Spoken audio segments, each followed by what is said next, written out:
성전을 다 지었습니다. 성전을 다 짓고 7년 걸렸죠. 그래서 지금 하나님 앞에 성전 봉헌식을 합니다. 그래서 이게 이제 빚이 있으면은 봉헌이 안 되죠. 그래서 그 이유는 율법에서 제물로 드리는 것에는 흠이 없어야 된다 했죠. 흠이 없어야 되고 가장 깨끗한 것, 그것으로서 드리도록 율법에서 정했지 않습니까? 그렇기 때문에 빚을 꽉 쥐고 그렇게 해가지고 이 성전 다 짓다고 봉헌을 한다. 그럼 그 빚을 다 하나님께 떼넘기는 식이 되는 거죠. 그는 그렇게 해서는 봉헌이 안 되는 겁니다. 이제 솔로몬이 이걸 이제 봉헌식을 하는 겁니다. 자기 아버지 다윗이 하나님을 위해서 무언가를 하고자 하는 그 간절한 열망으로 하나님을 위해서 성전을 짓고 싶어 했습니다. 그래서 그것을 짓는 데 필요한 재물들을 모았죠. 여러분, 재산 모으는 것은 이렇게 모아져야 됩니다. 목적에 맞는 재물을 모으면은 목적이 바를 때는 반드시 바른 재물이 모입니다.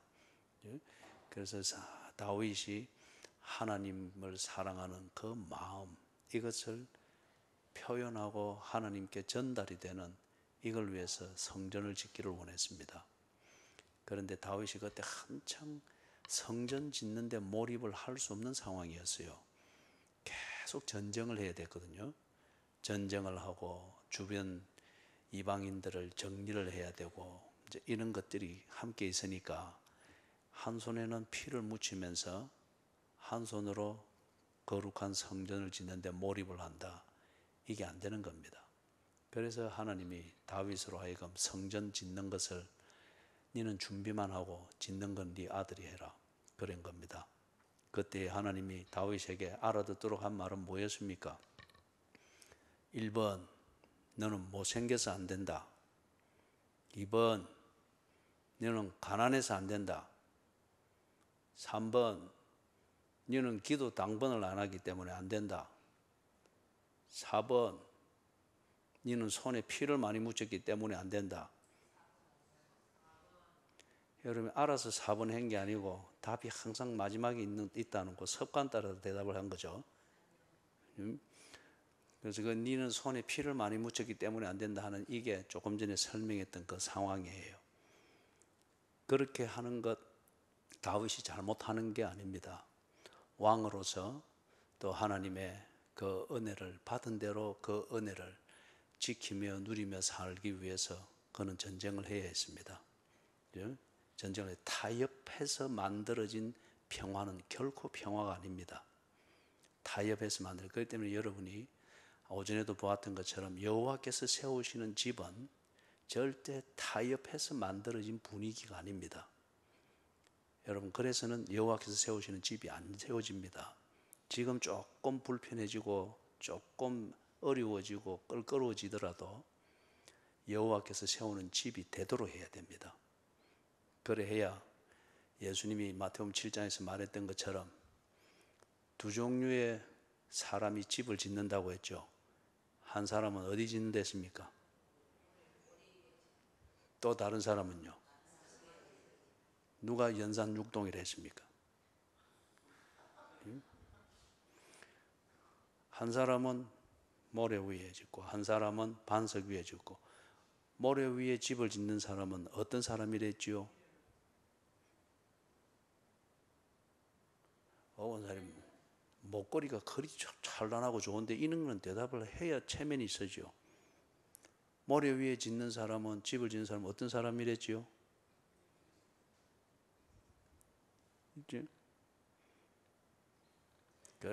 이게 우리 교회의 단결력입니다. 우리는 모르면 막 아싸리 딱 모릅니다. 다 같이 모르고, 그죠?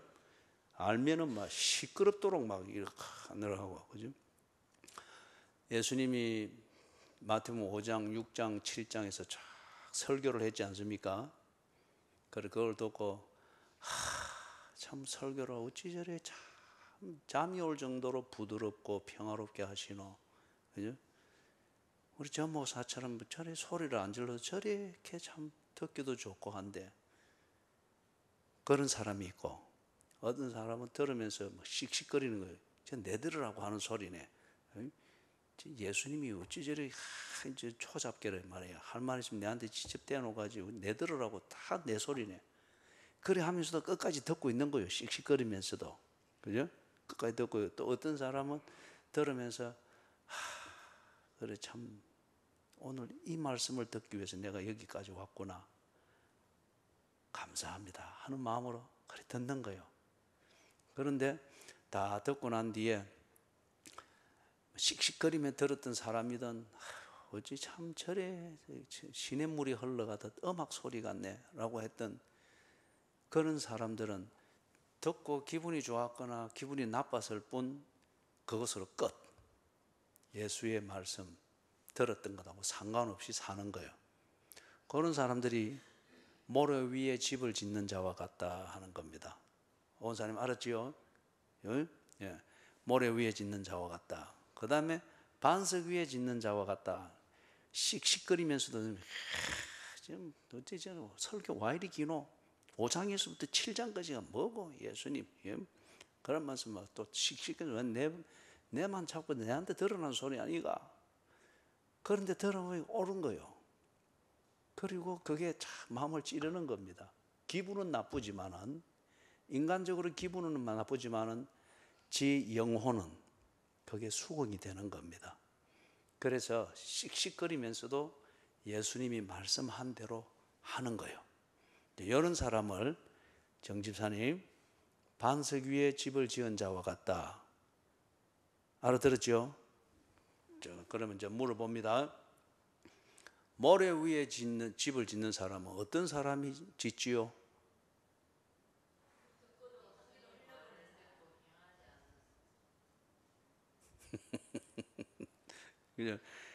반석 위에 집을 짓는 사람은 어떤 사람이죠? 그래서 그런 사람은 언제나 기분이 좋겠어요? 아니죠. 11조를 구분할 때도 손이 떨려요. 막. 여러분 저번에 그 이야기 한번 했죠. 때로는 헌금을 할 때 손이 땀이 나도록 헌금을 해야 됩니다. 헌금이 쉬운 게 아니에요. 그걸 대충 하면은 손에 땀 한 번도 안 납니다. 그런데 정말 하나님을 사랑한다는 그 진심의 표현이 되도록 헌금으로 표현한다 할 때 그때 그 헌금은 내 손에 땀이 나게 만듭니다. 어떤 데는 이게 액수가 너무 크거든요. 그리고 내가 당장 급한데 이게 지금 헌금으로 들어간다는 이 마음, 이걸 없애자니 그걸 할 때 손에 땀이 나는 거예요.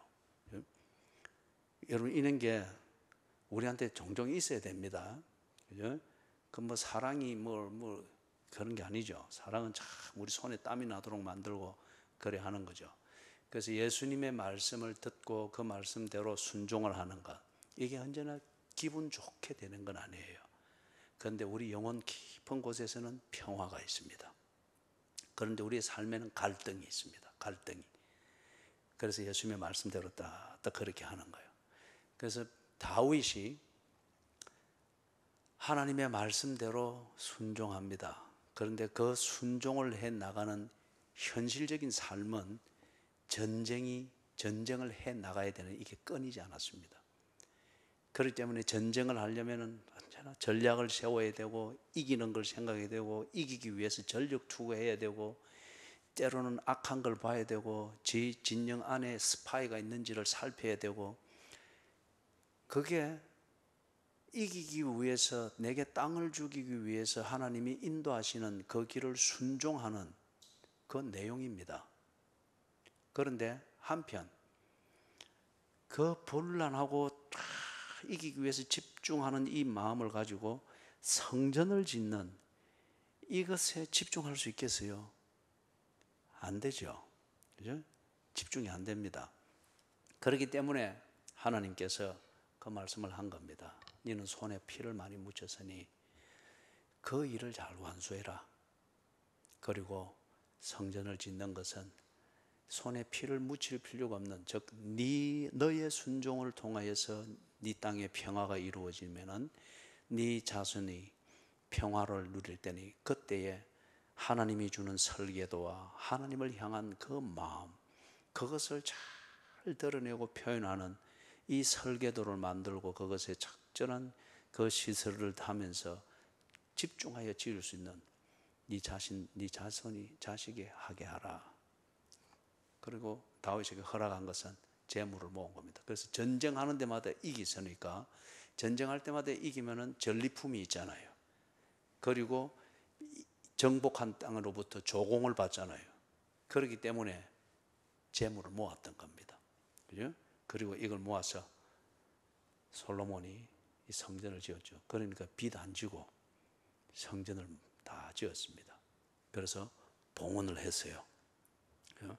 봉헌을 하면서 지금 이제 솔로몬이 기도를 하는데 거기 23절에 보니까 이 성전에 하나님을 가둔다 하는 그런 개념이 아니다 하는 걸 솔로몬이 하나님 앞에서 다 분명히 합니다. 그런 다음 23절 하반절에 온 마음으로 주의 앞에서 행하는 종들에게 언약을 지키시고 은혜를 베푸시나이다. 언약을 지키시고 은혜를 베푸시나이다. 이럴 때는 이런 걸 탁탁 표시를 해야죠. 성경을 반짝반짝 빛나도록 하얗게 보관할 생각하지 말고, 그래가 뭐 박물관에 갖다 줄 거요. 내가 성경을 이해하는데 가장 효과적으로 성경을 그렇게 사용을 하시라고요.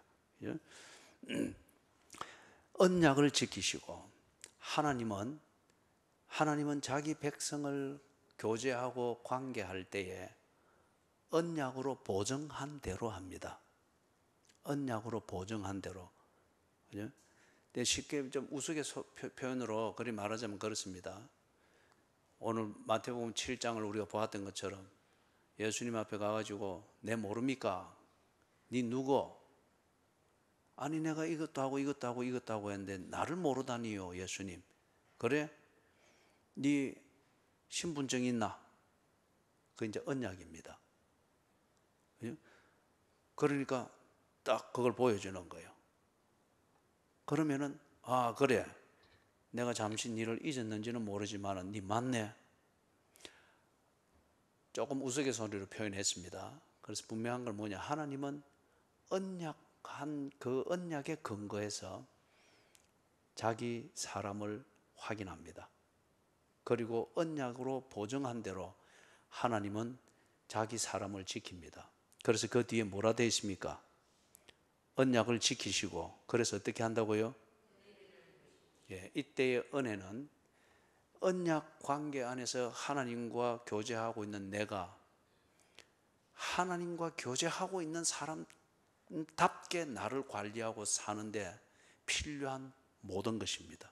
그걸 은혜라고 하는 거예요. 예?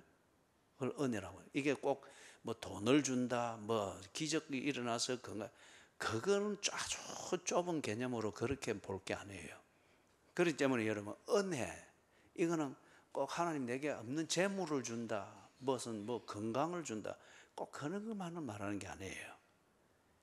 우리 김성일 지사님도 옛날에는 돈이 많았어요. 그 다음에 팔방미인이었고, 그런데 언약 안에서 못 살았단 말이에요. 그러면 이 말을 거꾸로 말하면 뭡니까? 하나님이 그 언약을 지키기 위해서 우리에게 은혜를 베푸신다. 이거는 하나님의 자녀답게 사는데 필요한 그 모든 보호와 조치와 도움을 주신다는 거예요. 그래서 어떤 사람은 다리가 하나 없을 수가 있어요. 그리고 어떤 사람은 만성 위장염을 가지고 살 수가 있어요. 어떤 사람은 학고방에 살 수가 있어요. 학고방 하면 일본 말이죠. 어떤 사람은 다다미 방에서, 그것도 일본 말이죠. 그런 방에서 살 수가 있어요. 그리고 어떤 사람은 부유한 데서 살 수가 있어요. 그런 것은 삶의 일종의 환경입니다. 그런데 그게 내한테 맞으면은, 그래서 내가 하나님의 자녀답게 정말 효과적으로 제대로 살 수 있다. 그러면 그렇게 살게 하는 겁니다. 그리고 그게 내 분복인 줄 성령이 알게 하는 겁니다. 그럴 때는 내게는 만족과 기쁨이 있는 거예요. 그걸 통해서 내가 살아야 될 삶을 살고, 그 다음에 내가 초라해지지 않고, 그죠? 여러분, 여성분들이 겨울 앞에서 교회 나오기 위해서 화장할 때 보면은 주일 오전 예배 나올 때 화장하는 거하고, 수요일 예배 나올 때 화장하는 거하고, 금요 철야 나올 때 화장하는 거하고, 새벽기도 나올 때 화장하는 거 다 다르죠? 그럼 주일 오전 예배 나올 때는 화장하는 게 몇 겹입니까? 할머니는 대답하지 말고 한 너댓 겹 되죠? 알기는 뭐가 이러면 하고 나면 뭐 로션 바르고 파운데이션 바르고 또 뭐 클렌징 해가지고 또 닦았다가 또 요 뭐 입혔다가 뭐 그죠? 이걸 하면서 긁어보면 딱 알잖아요. 쓱 긁어보면. 그죠? 김대중 지사님 할 필요 없다니까 그러네요. 할머니는 한 겹이요, 무조건.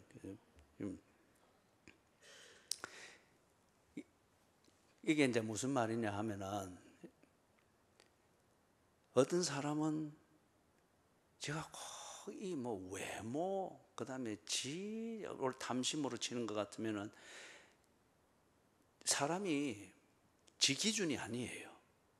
나를 보는 사람들이 내게 대해서 어떻게 반응해 주는가, 그걸 기대하는 거예요.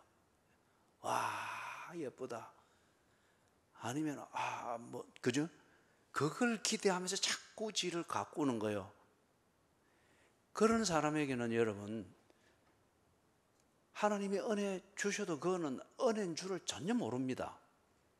그런 사람에게 필요한 소위 말해서 은혜라고 하는 것은 그 아청꾼들로 둘러 씌워가지고 막 어떻게 자고 일어나도 머리 모양이 어찌 그리 좋습니까? 그 다음에 막 일을 하다가 머리에 땀 범벅이 되어도 정말 생동감이 있습니다. 이런 사람들만 쭉 둘러쳐줘야 된다고. 그런 거는 하나님이 할 필요가 없잖아요. 그죠? 지금 제가 무슨 말인지 알아묻고 있어요. 예. 제가 전라도로 갔다 와 놓으니까 전라도 표현이 아주 좋아요. 알아먹는다. 얼마나 그죠? 예. 그래서 내가 하나님의 자녀답게 산다 하는 이게 내 영혼 밑바닥에서부터 쫙 차오를 때에 초막이든 궁궐이든 그것은 내가 하나님의 자녀답게 사는 자원이지, 하나님의 자녀답게 사는 데 있어서 궁궐에 사는 것 때문에 참 예를 들면은 공예배 지키기가 어렵고 사람 한 명 초대해서 간단한 인간미 나는 차 한잔 하기가 어렵다. 그러면 그 사람은 궁궐을 기꺼이 버린다고요. 그죠? 버리고 하나님의 자녀답게 사는 데 필요. 그때 그 사람이 입은 치마 조거리는 명품 아니라도 절대 초라하지 않습니다. 그죠? 명품 아니라도 절대 초라하지 않다고. 명품을 들고서도 초라한 인간들이 요즘 얼마나 많소. 그죠? 하나님은 언약한 대로 언약에 근거해서 자기 백성을 챙기시고 그 언약에 근거해서 자기 백성을 챙기는데 합당한 온갖 것들을 공급하십니다. 그게 은혜라고 합니다. 그렇기 때문에 은혜를 받았다. 이것의 증거는 뭐냐? 그 사람이 참 갈수록 하나님의 자녀답습니다. 하나님의 자녀다운 당당함이 있습니다. 하나님의 자녀다운 여유가 있어요. 그런 거예요. 그래서 지금 이건 아주 중요한 그 신학적 원리를 솔로몬이 고백을 하고 있는 겁니다. 온 마음으로 주의 앞에서 행하는 종들에게. 이 말은 내가 정말 언약의 백성인 게 분명하면은 나는 온 마음을 다해 주를 섬깁니다. 그런 사람은 구질구질한 변명이 없어요. 어떻게 그 기도할 생각은 안 하고 늘 변명하고 구실할 것만 찾아서 자꾸 그러니까 위선이 되는 거단 말이에요. 언약의 백성 안에 있으면 하나님의 은혜를 받아 산다. 이 증거는 구구절절 말로 설명할 필요가 없습니다. 그 사람은 온 마음으로 주의 앞에서 행하는 사람입니다. 그걸 세상 사람들이 어찌 다 알 수 있겠어요? 같은 교회 안에 있는 사람도 이것을 정확히 알 수는 없습니다. 이거는 하나님 앞에서의 자기 자신의 진실의 문제죠. 그런데 분명한 것은 그 사람은 당당합니다. 당당합니다. 구질구질한 변명이 없어요. 그런데 제가 이거 한 번씩 이래 당당하고 구질구질한 변명이 없다 이래 놓으니까 이상하게 전화를 해도 한마디만 하고 탁 끊어버리고 그래요. 그래서 내 뒤에만 삐꼈어요 이러면은 구질구질한 변명이 없어야 된다면서요 하면서 꼭 들어도 엉뚱하게 듣는단 말이에요. 그죠? 할 말은 해야죠. 자, 그 다음에 27절 이하에서 이제 이래 보면은 거기 27절 이하를 보기 전에 한 개 더 봐야 됩니다. 24절 하반절에 주의 입으로 말씀하신 것을 손으로 이루심이 오늘과 같으니이다. 주의 입으로 말씀하신 내용이 뭐였죠?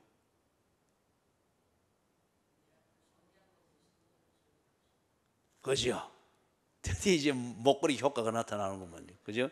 예. 솔로몬의 아버지에게 약속했잖아요. 그죠? 다윗아, 너는 손에 피를 많이 묻혀서 안 된다. 그런데 네가 준비한 거 헛되지 않다. 네 아들이 성전을 지을 것이다. 말씀했죠. 그런데 그 말씀한 것을 하나님께서 어떻게 하셨답니까? 손으로 이루셨다는 겁니다. 이 얼마나 이 참 중요하고 그 다음에 얼마나 아름다운 말씀인지 몰라요. 하나님은 말만 가지고서 마음의 감동만 불러일으키는 그런 귀신과 같은 존재가 아니에요.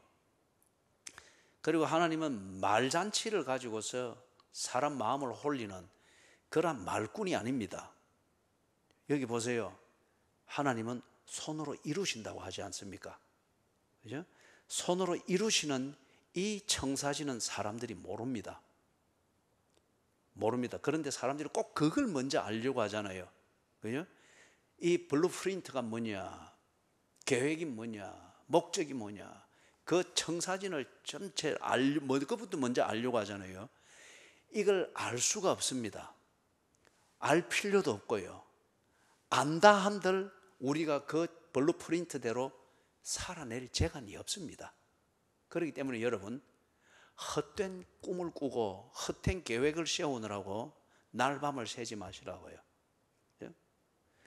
그 영역은 하나님이 손으로 이루실 일입니다.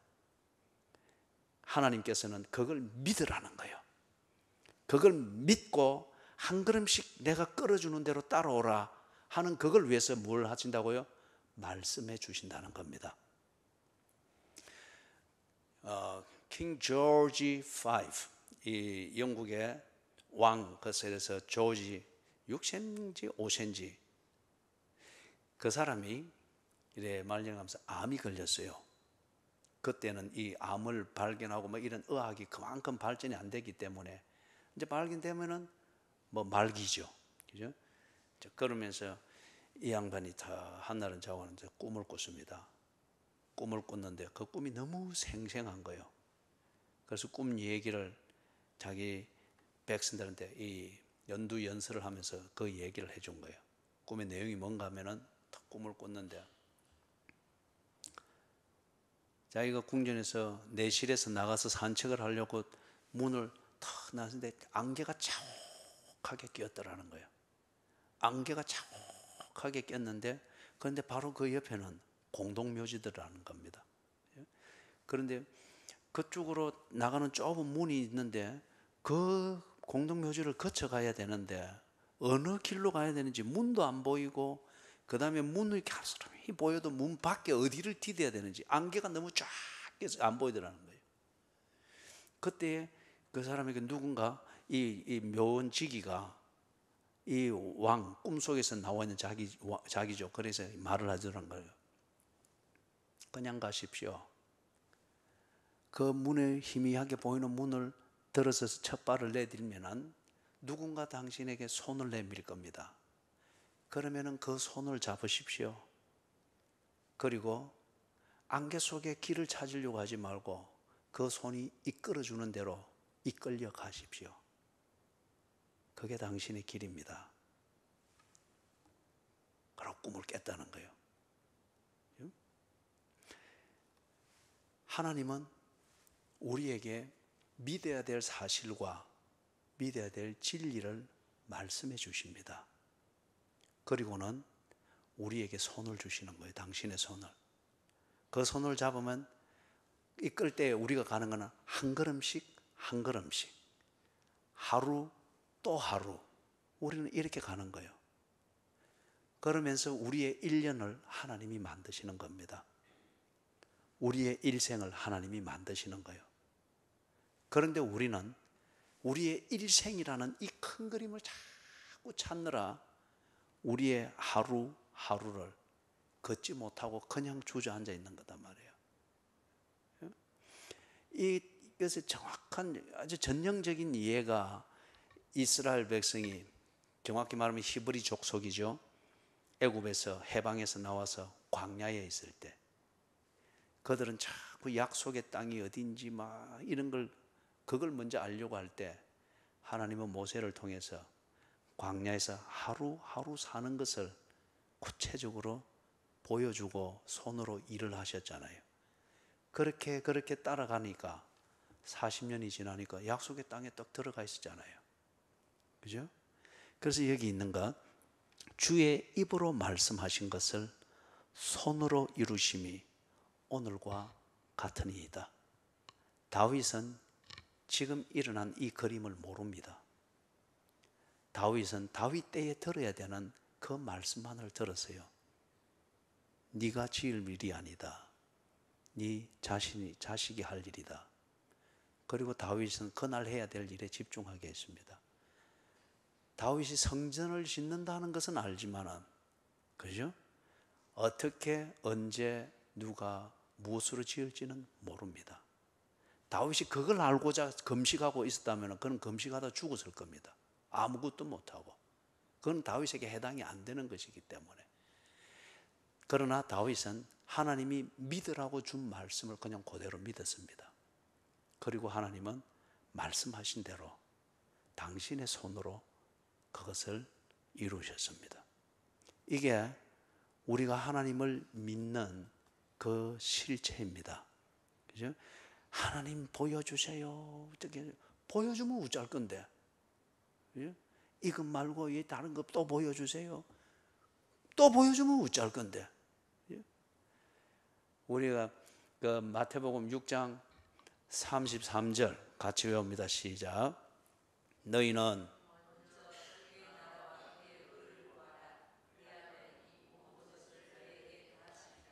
이제 그거는 다 알죠, 그죠? 그래서 여러분 그거 외우면서 속으로 이까지 끝까지 딱 그래야겠죠. 자, 그 다음에 34절 같이 외웁니다. 시작. 그러니까 겸손해야 된단 말이에요. 34절은 다 펴보십시다. 그거 딱 외워야 됩니다. 옥은 사람도 딱 펴시고, 목걸이 그런 사람도 그 성경을 딱 찾아서 외워야 돼요. 찾았어요? 자, 같이 또박또박 읽어봅니다. 시작.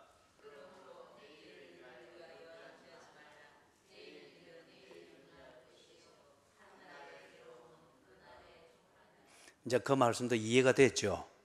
그죠? 이해가 됐죠? 내일을 우리에게 보여주면은 내일을 내가 책임질 수 없습니다. 그죠? 내가 지금 할 일은 내게 손을 주어서 그 손을 붙잡게 하신 대로 그 손을 붙잡고, 그리고 그 손이 이끄는 대로 한 걸음 한 걸음 그 손이 이끄는 대로 따라가는 거예요. 그리고 그 손이 나를 오늘을 넘어 내일로 이끌면 내일로 가는 거예요. 그리고 그 내일은 나에게서 또 오늘이 되는 거죠. 이해되죠? 그래서 여러분, 우리가 하나님 앞에 기도할 때, 그래서 이 솔로몬의 기도, 이제 이어지는 기도를 보면은 딱 그 원리를 지키고 있습니다.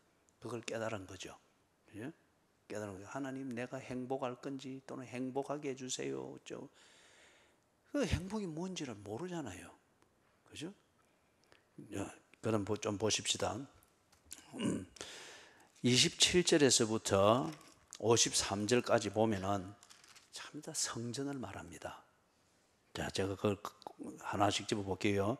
29절 거기는 보면은 내 이름이 거기 있으리라 하신 곳 이 성전을 향하여.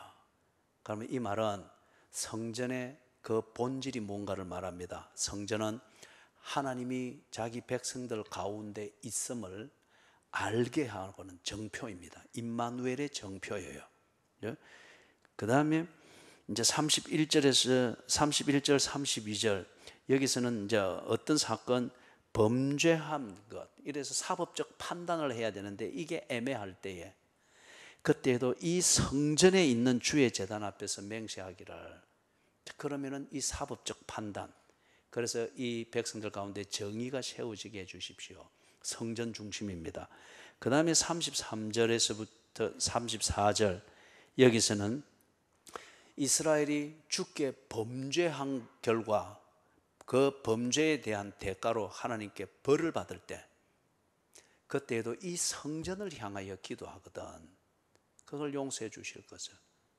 그래서 범죄하여 벌 받는 가운데서도 하나님과 하나님의 백성 사이에 교제가 이루어지는 건 뭘 중심으로서 지금 된다고요? 성전, 그죠? 성전. 그 다음에 35절, 36절 여기서도 그들이 주께 범죄함으로 말미암아 하늘이 닫히고 비가 없어서 주께 벌을 받을 때에 이 큰 이제 이거 재난이죠. 가뭄. 이게 벌을 받는 그것으로서 이렇게 될 때에 그럴 때에도 하나님과 대화가 되려면은 무엇 중심으로 하라고요? 거기 보면 이곳을 향하여 기도하며 그리 되어 있죠. 그 다음에 37절에서부터 40절 여기서는 큰 이 기근이 왔습니다. 그럼 온갖 종류의 재난이 온갖 종류의 재난들이 다 있습니다. 그런데 이 귀신을 섬기는 종교에서는 농사가 안 되면은 이런 신에게 가서 빌고 그 다음에 아이가 병이 나면은 또 삼신할매 가서 하고 또 뭐 허리가 아프면은 저런 귀신에게 이런 제사를 드리고 다 종류가 있죠, 그죠? 그런데 지금 여기서는 온갖 종류의 기근이든지 재난이든지 질병이든지 이게 있을 때에 그때에도 병들거나 가난하거나 재난을 당했다고 해서 하나님과의 교제가 끊어지는 게 아니라고 합니다. 그럴 때에도 하나님과 교제가 되는데 무엇 중심으로 된다고요? 성전. 그래서 이 성전을 향하여 38절에 이 성전을 향하여 손을 펴고 그 다음에 41절에서부터 43절 여기서는 또 보니까 이방인이라도 이 이방인들이 딱 이스라엘의 소문을 듣는 거예요. 그러니 야 저들이 섬기는 여호와는 대단하네. 우리가 지금 이런 급한 게 있는데 이스라엘이 섬기는 여호와의 힘을 좀 빌어볼까 싶어서 이스라엘을 흉내내서 쭉 하는데 이스라엘이 보니까 성전을 중심으로 해서 이리 하더라. 그래서 이방인들도 그것을 흉내내서 그리 할 때에 어떻게 해달라고요? 그리 하면은 43절 같이 읽습니다. 시작.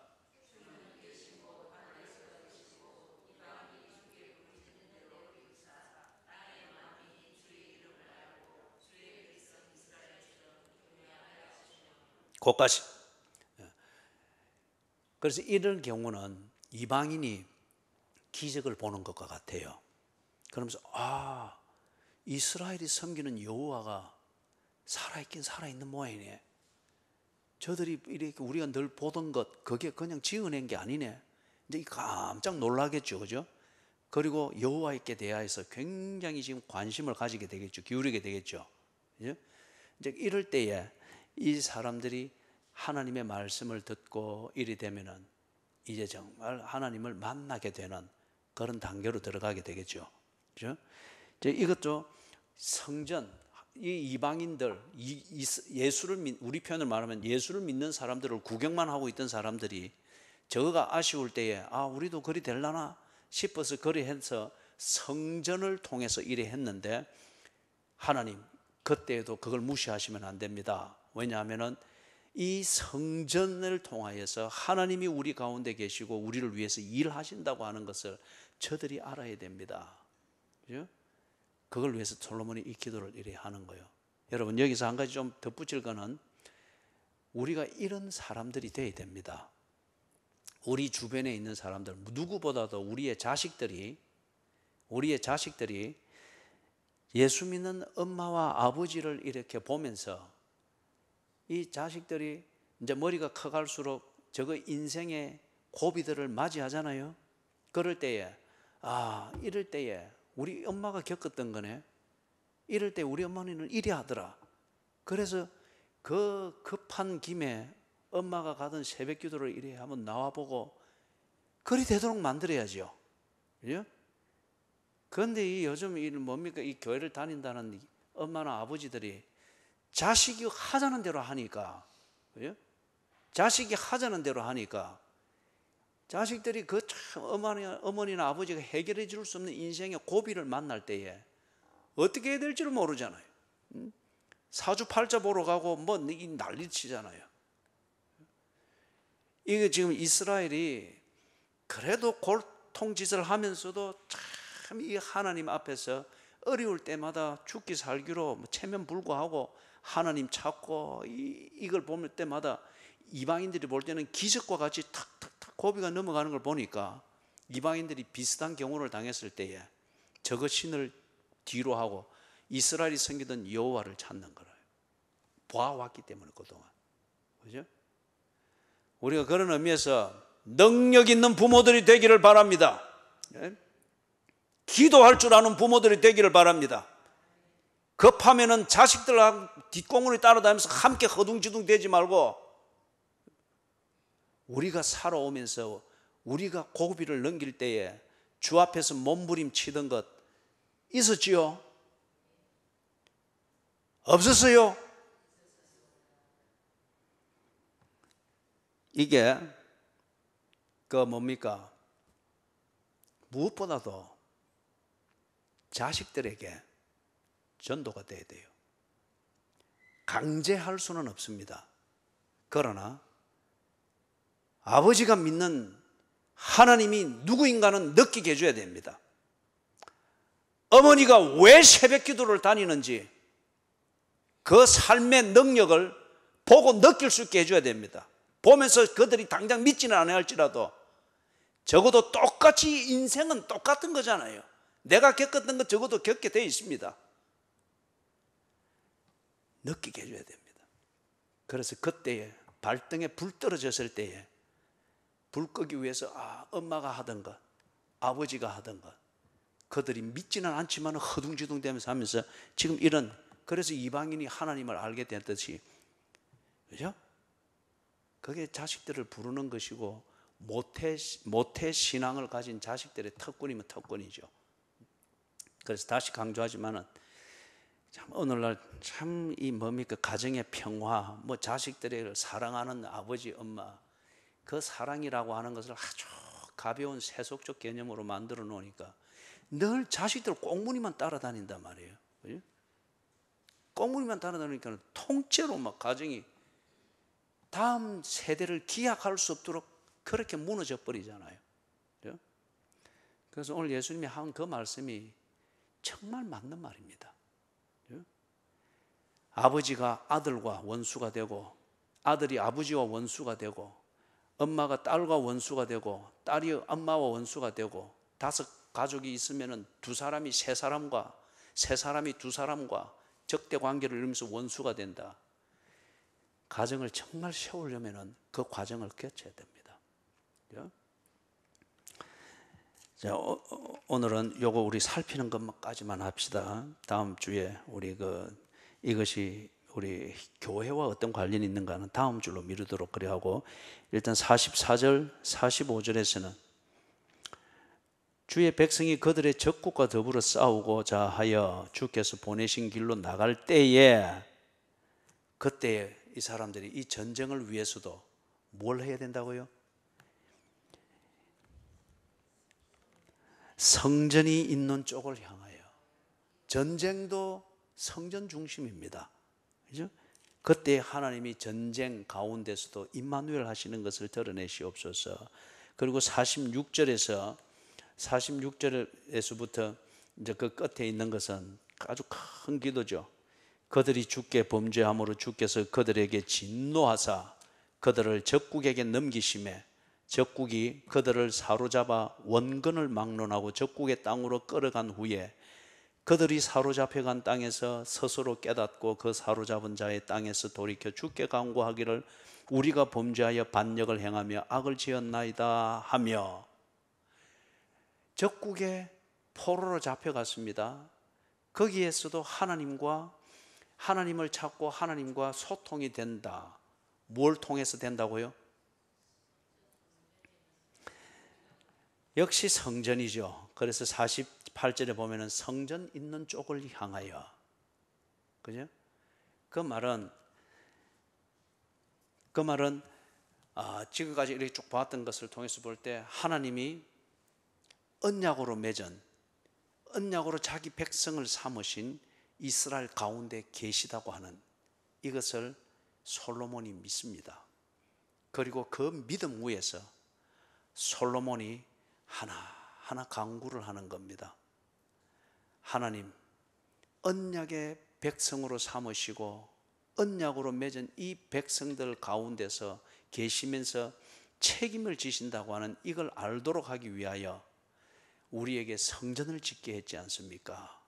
그러면 성전이 하나님이 자기 백성 가운데 계시다고 하는 것을 보여주는 정표라는 거예요.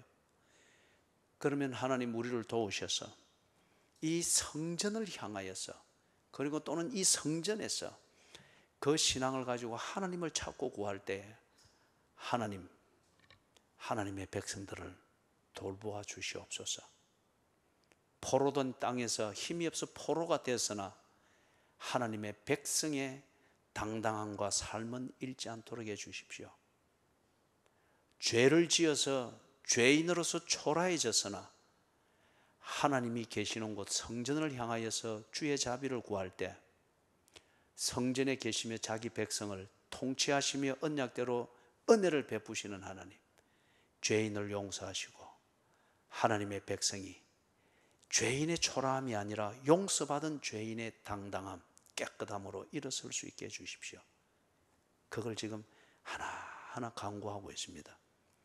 솔로몬이 이 기도를 하는 것은 성전 신앙입니다. 이스라엘 백성들이 광야에 40년을 지날 때에 그들이 거주하는 것은 무엇을 중심으로 해서 진영을 짰습니까? 성막이었죠. 그죠? 그래서 그 성막을 통해서, 눈에 보이는 성막을 통해서 이 오합지졸 같은 노예 근성에 찌들여 있는 이 사람들이 설명해서 알아듣겠습니까? 아니면은 뭔가 가르쳐서 되겠습니까? 안 돼요. 그런데 늘 보면서 그걸 먹고 그걸 입고 그걸 끌어안고 살고 그러고 몸에 배이는 겁니다. 그게 뭔가 하나님께서 그들 진영 중앙에 딱 성막을 세우게 한 거예요. 그리고 그들은 자고 일어나면서도 성막을 보고, 부부 싸움하고 기분 나빠서 텐트 나와서도 딱 보면은 성막이 있고, 그죠? 배고파서 나와서 뭘 뚱치 물려고 이래 보면은 또 성막이 있고, 그죠? 또 저기 건너편에 있는 텐트에 있는 그 남정네를 보고서 마음을 보고 짝사랑하듯이 기웃거리면은 그 사이에 딱 성막이 있고, 그걸 간음하지 말라 딱 이게 있고, 그죠? 이러니까 이 사람들이 설명으로 깨달은 게 아니에요. 그 다음에 성경 공부로 터득한 게 아니에요. 그리고 무슨 공동체 의식을 가지고서, 그죠? 그렇게 해서 팀워크를 맞춰가면서 그렇게 해서 체득된 게 아니에요. 그들이 사는 삶의 수준에서 하나님이 그들 가운데 딱 계신 겁니다. 그리고 그들의 삶의 수준에서, 먹고 사는 수준에서 언제나 하나님을 보고 경험하고 읽을 수 있도록 딱 들을 수 있도록 한 거예요. 그렇기 때문에 그게 아무리 그들이 모질고 노예 근성으로 찌들어도 40년을 밤낮으로 그리 했는데 몸에 안 베이겠어요? 그것도 낮에는 구름 기둥을 딱 세우고 밤에는 불 기둥 딱 세우고 또 한 번씩 더 어긋나면은 땅 갈라가지고 그렇게 삐딱하던 거 싹 다 막 삼켜버리고 이런 걸 이렇게 봐놓으니까 이 사람들이 말로는 제대로 설명은 못해도 몸에는 딱 배인 겁니다. 하나님이 우리와 함께 계시다. 하나님을 만나는 것, 그거는 추상이 아니고 저 성막을 통해서 하나님이 하라고 한 대로 말씀을 지키는 것이다. 그럴 때 하나님은 말씀해 주신 대로 손으로 우리의 삶을 인도해 주신다. 그래서 신명기 마지막에 그들이 노래하잖아요. 모세의 입을 통해서 광야에 40년을 지나는 하루하루는 불평과 원망과 좌절과 실망인데, 그걸 통해서 하루하루 모여서 40년이 되고 난 뒤에 모세의 입을 통해서 그들이 노래했던, 과거를 회상하며 노래했던 그 내용이 뭐였습니까? 힌트, 독수리가 나옵니다. 또 다른 힌트, 신발이 나옵니다. 근데 거기 보면 그래 나오잖아요. 독수리가 새끼를 업고 나름같이 하나님께서 우리를 광야를 지나게 해서 여기에 이르게 하셨다. 신발은 다 걷는다고 불평하고 막 이렇게 하고 했는데, 돌아보니까 40년 동안 한 번도 신발이 헤어지지 않았다는 거예요.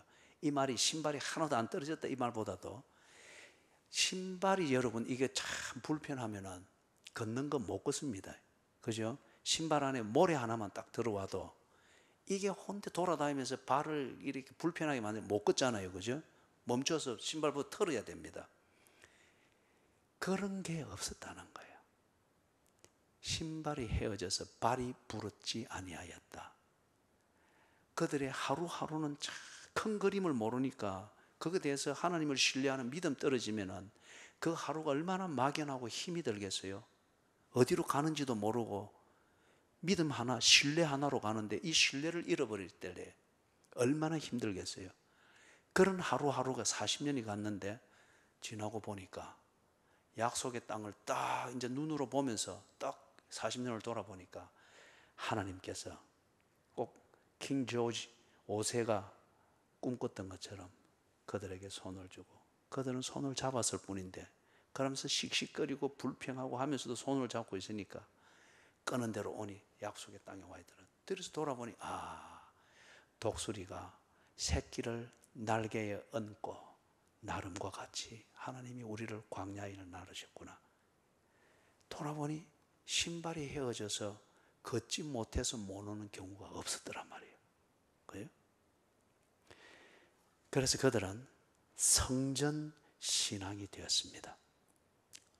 성막을 우리에게 보여주었듯 하나님이 그 성막 안에서, 성막을 통해서 우리와 함께 있는 것을 언제나 알고 믿게 했구나. 약속의 땅에 가서도 그리해야지. 그래서 그들이 요단강을 건넌 뒤에 제일 처음에 한 게 뭡니까?